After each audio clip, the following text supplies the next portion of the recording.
Welcome to the Real Monster D. That would be me. Today, we are going to talk about remakes. Movie remakes, musical remakes, and a remake of my very own. First, I want to start out with a couple of recommendations. Now, I know that sometimes, to some of you, the word remake is something of a bad word. You know, with the thought of a remake comes bad CG and modern effects and worse acting and generic feelings and that sort of thing, and perhaps crushed childhood memories from the classic films that you once knew.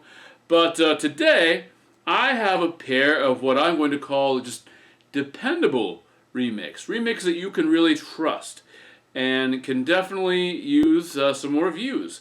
So, I'm going to jump right into it.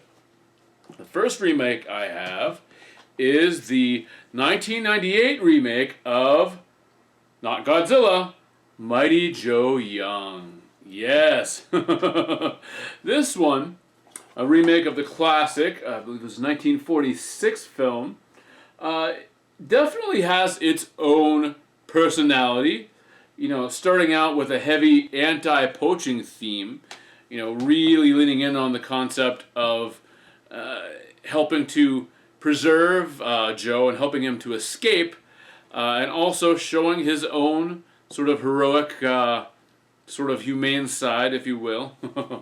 But this 98 film, I feel like it does not get talked about a lot in modern day sort of reboot talk. You know, everyone talks about their feelings towards the 98 Godzilla, but Mighty Joe Young, it took a different approach. I mean, sure, you can say there's more action and that sort of thing, but there is a lot of love in this film too. It stars Bill Paxton and Charlize Theron, and an interesting thing about this one, while there is some CGI in here, and some quite good CGI, there is also a lot of suit acting. A rather large-scale Mighty Joe Young costume was designed by Rick Baker and was worn by John Alexander, a professional suit actor. So he brought a lot of physicality to this, a lot of interaction with larger scale miniatures. So that is something to look out for. And yes, this was distributed and produced by Disney. So it has that sort of the Disney good feel that you're used to. So if you want to take a break from the tragic endings of the various King Kong movies, I would say that Mighty Joe Young is a great way to go. Yes. And by all means, make a double feature out of watching the original and the remake. They both deserve multiple viewings, so very, very nice. Now, the next remake I have for you is probably more well-known, more well-liked, but still kind of a miracle that it was made the way it was made at all, and that is the 1986 version of The Little Shop of Horrors. Yes! This is sort of a third-generation retelling, if you will, of the original 1960 Little Shop of Horrors. Began as sort of a comedic, plant-based retelling of Faust, in a certain sense. After a 1970s, I believe 77, off-Broadway play, this version, directed by Yoda himself, that is right, Frank Oz, brings a certain level of heart, charm, and humor in this more modern retelling, even though now it's certainly classic age compared to where we are now. But there's a lot to like about this version. You know, first of all, with the plant, Audrey 2, you know, herself is very well animated, you know, very well brought to life with puppetry, with stop motion, with all sorts of pre-CGI effects. This is quite a menacing plant to behold, yes. If they went serious with this film and went for total scares and total darkness. They would not have to do much more to keep this plant as is, to get that off. But they use Levi Stubbs' commanding and enigmatic voice to great effect as well, to lend a certain level of humor and a certain level of humanity to this very inhumane plant. So, some other things to consider about this are some outstanding musical performances. I feel like it is often forgotten just how great of a singer Rick Moranis is. He has some power to his pipes for sure. And the fact that this film went out of its way to cast Ellen Greene, who was Audrey in the original off-Broadway performance, is great. They hired her for her wonderful acting talents, for her wonderful singing talents as well. Able to flip-flop between that sort of stylized, exaggerated, sort of pipsqueak voice and some real soaring vocals. Yes. So, and also, if you happen to get a hold of this 2012 copy, which is set up like a nice little photo book here, you also get the 2012, you get the theatrical cut from 1986, and also the 2012 director's cut, which features an amazing extended ending that had not previously been seen. Not the happiest of endings by a long stretch. I mean, the Broadway performance, and actually even the original 1960, ended with sort of a sting to it.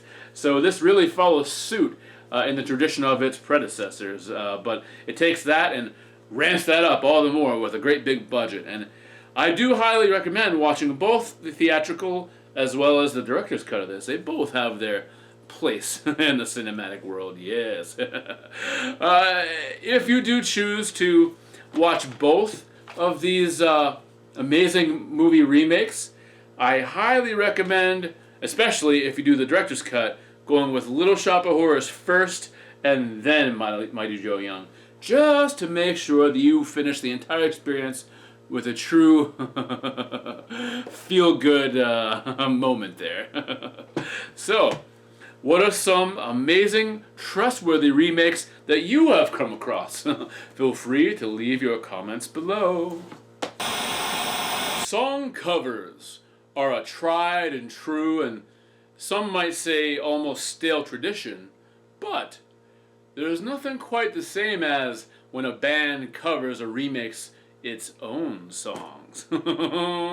Today, right now, I'm going to focus on one band who has remade many of its own songs in many, many elaborate ways, and that would be one Blue Oyster Cult. I'm going to present to you what I believe are the top 5 greatest Blue Oyster Cult remakes of Blue Oyster Cult songs, because there are a lot. So I'm going to jump right into it. So number 5 is the song Blue Oyster Cult, which appears on Imaginos. Blue Oyster Cult is actually a drastic reworking of the song Subhuman, which appeared on Secret Treaties. This thing is way different an animal from Subhuman. Subhuman had this kind of jazzy, almost scatty quality to it, very sinister in that sense, whereas Blue Oyster Cult, the song, has this more melodic, sort of a dreamlike, an emotionally sincere feel to it. Definitely brought forth by the vocals of Joe Bouchard, and this is being his sort of dream project. So, yes, this is an amazing cover.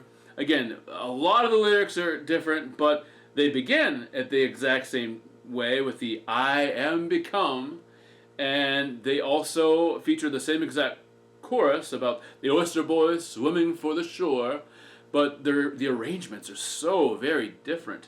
I mean, this version, it is almost as if the singing itself follows the waves of an ocean. You know, it carries you further and further into its twisted plot. So, yeah, this is my number 5, but still a great number 5. Number 4 is This Ain't the Summer of Love, as found on Bluester Cult's Cult Classic, which is an entire album of Bluester Cult remaking Bluester Cult songs. But for me, way up on the list here is This Ain't the Summer of Love. This is a point where they take the heavy metal tendencies and turn them way up to 11. Oh, this song it has an even more searing quality in an already sneering song, which was created to be this sort of anti-Flower Child, anti-peace movement kind of a song. You know, very snarky, very toothy. But this one just really ramps up the ratcheting guitars and crazy solos. It's just more metal overall, and I just love it. So yes, this ain't the summer of love, and it most certainly is not. Next is something else from this very same album, and this is Godzilla. Now, on this version of this album, there are actually a couple versions of Godzilla. There's one with and one without lyrics, but they both have their purpose. I'm going to stick to the one with lyrics.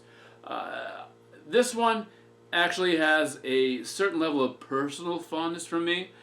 This Godzilla, for one thing, it really ramps up the tendencies of Mr. Eric Bloom. You know, his sort of Eric Bloomities are all over this version of Godzilla, whereas they were more muted, you know, in the original. So, yes, this is a great version for that. But also, back around, I believe it was 1994, TNT held a wondrous Godzilla marathon through their Monster Vision programming. And one of the commercial promos actually featured this version of Godzilla with this sort of crazy Godzilla music video, which was showing clips of all of the films that they were going to show. And then they had these crazy facts about Godzilla's powers and his emotional status and that sort of thing. A lot of it probably thrown together, honestly, but just seeing that put together, someone put that much love into Godzilla to make this cool little music video. I fell in love with that moment. It was something that always stuck out to me. So yes, this remake of Godzilla really does stomp. Number 2 is Astronomy, and this version is back on the Imaginos album. You know, the original Astronomy on Secret Treaties had Eric Bloom on the vocals, and that case, actually, come to think of it, Astronomy and Bluester Cult / Subhuman, they're kind of a switch, because the original Astronomy was very melodic, very just eerie, whereas the Imaginos version, which is now voiced by Buck Dharma, has this crazy level of urgency and a build-up. And it starts out with just a real simple, almost quiet, like a distant gallop, and then it just rushes right towards you.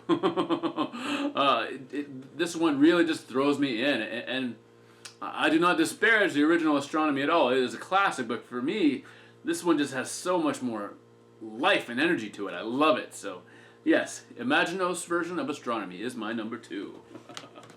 And my number 1 goes all the way back to their sinister sophomore album, Tyranny and Mutation. And is the very opening track. To me, the ultimate opening track, The Red and the Black. This is a slick, sinister, just biting remake of a song from their debut album, which was called I'm on the Lam, but I ain't no sheep. That one was a little more bluesy, a little more funky, a little more experimental, but this one, ooh, this is some hardcore metal. It's funny, they're very coy to talk about, you know, whether or not they're metal or what heavy songs they have, but many of the songs on Tyranny and Mutation are extremely heavy, and The Red and the Black sets the stage with a blaze. And I was even privy enough to see two performances, live performances, where Bluester Cult began their entire set with this song. It's a wonderful opener. It just drives straight through your heart, down your throat. So yes, The Red and the Black is my favorite Bluester Cult remake of a Bluester Cult song. And this is my top 5. What about you? What are your favorite Bluester Cult remakes of Bluester Cult songs? Any do you think should have ranked higher and pierced this list? Let me know in the comments below. Welcome to another drawing challenge. In the spirit of remakes, I thought it would be a fun idea for me to remake one of my very own drawings. That is right. We're going to travel back in time a few months when this whole drawing challenge thing was still a bit new, and I'm going to attempt to redraw something that to be honest, was not all that thrilled with. See, in my mind, good subject matters to remake would be things that were not quite what they were intended to be to begin with. Like, I would love to see some awesome remakes of some terrible movies. Nobody is lining up to remake The Beast from Yucca Flats, but they should. You can only improve, right? So, yes, the subject I'm going to draw right now is my old subject, which was simply a fuzzy kaiju, because I felt like when I drew that one, sure, it was fuzzy, but it did not quite feel like a kaiju to me. So now I'm going to remedy that. So here is my time-telling device. Oh, set for 5 minutes. And we have begun. A brand new fuzzy kaiju for you. So, let's get that fuzz in there early. And you know what? I think I might start just borrowing from some already familiar fuzzy mammals. And we will see what we can come up with. Very different already from the last one, I can tell. Different nostrils, different forehead. And you know what? I'm going to borrow from all around the mammal kingdom. Not that mammals are necessarily the only fuzzy things around. Could always go the route of something like a caterpillar, but no. The original challenge was fuzzy mammal, and that is what I'm going to adhere to today. Caterpillar was a completely different challenge.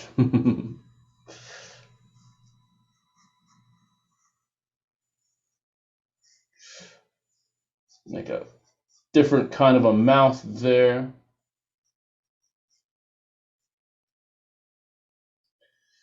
This is almost turning into sort of a bovid, almost an ape bovid.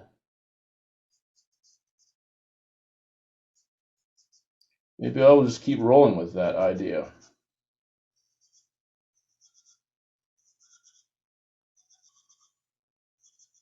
All right. So, I'm going to create some long forearms. Try to borrow from mammals, various mammals, without it being necessarily any specific one. That's always a challenge. Let's see.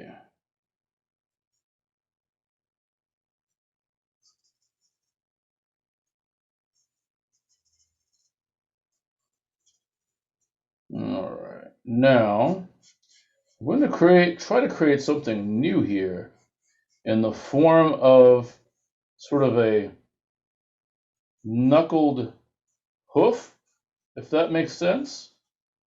Sort of mimicking the way a gorilla positions its hands, but also giving it a bit of that hard hoof feel. Could be different. Let's see. It'll be even more interesting with the back legs.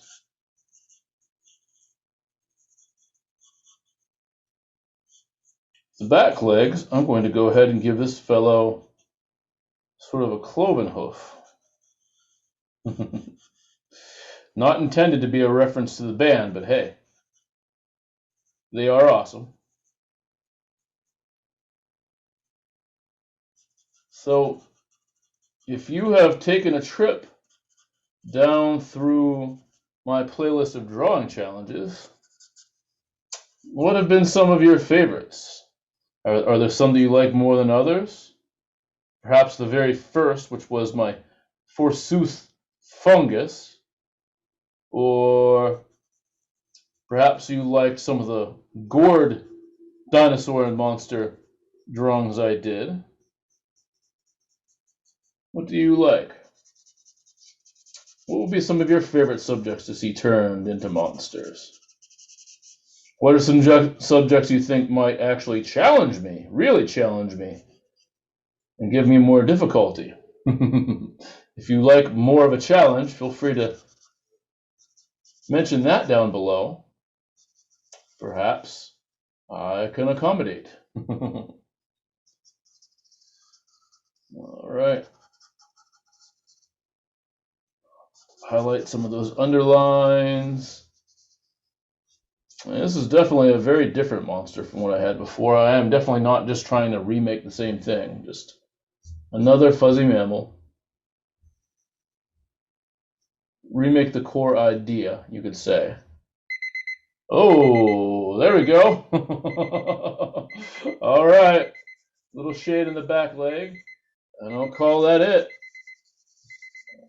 Well, what do you think about this fuzzy mammal? Is it fuzzy enough? Is it mammalian enough?